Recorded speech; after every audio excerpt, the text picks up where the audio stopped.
Mwanamume anazini nje, mke wake anajua, lakini madamu anazini, hiyo ni yake, shauri yake, mimi hainusu. Lakini siku ambayo atasikia mume wake yuko tayari kuoa, anataka kuoa mke mwingine, siku hiyo ndio itatokea vita vikuu vya dunia. Mwanamke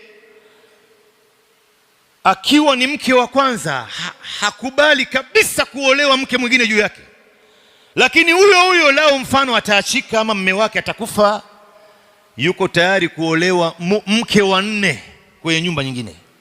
Kwake hapa hakubali lakini kwa nyumba nyingine ule bwana ana wanawake 3, yeye yuko tayari kuwa 4, lakini hapa haruhusu haya mambo. Sasa Hajara akaolewa na Nabii Ibrahim, haikupita muda Mwenyezi Mungu Subhanahu wa Ta'ala akawaruzuku mtoto. Ndio hapo akawaruzuku mtoto Ismail. Tunaswali saa 2 kamili basi. Akawaruzuku mtoto Ismail alayhi salam. Ismail wakakaa na Nabii Ibrahim pale Palestina.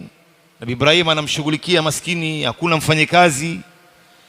Muda wake mwingi Ibrahim akawa anatumia kwa mtoto wake na mke wake Hajara. Sasa wivu ikaanza. Sara anamwambia Ibrahim mume wake, jamani, sasa toka nimekuruhusu wewe mke wa pili, basi ndio imekuwa maisha yote ni huko tu. Basi kaanza sasa vuta ni kuvute. Nabii Ibrahim maskini anamwangalia ule mtoto wakati mama yake amekwenda kuoga, anapika chakula, anamnyonyesha mtoto, yuko naye pale, hamna mtu wa kusaidia. Ndio Mwenyezi Mungu alipoona ile matatizo imeanza, hii ni kama ambayo ilikuwa ni sababu kama wanavyosema wanazuoni, Mwenyezi Mungu akamamrisha Nabii Ibrahim amchukue mtoto wake na mama yake Hajara, awapeleke katika mji wa Makka, awaache huko. Ndio hapo akawachukua kutoka Palestina akawapeleka Makka, akamwacha Sara Palestina, akampeleka Makka ubavuni mwa Al-Kaaba bila wao kuijua kwamba ni Al-Kaaba, mahali ambapo hakuna watu, hakuna mazao, hakuna mimea, hakuna miti, hakuna majenzi.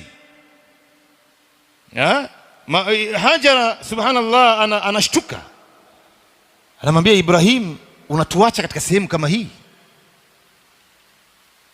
Unatuacha katika sehemu kama hii? Mambo gani haya unayafanya wewe? Mimi na mtoto mdogo kama huyu hata ndo anaanza kunyonya, mambo gani unayaleta?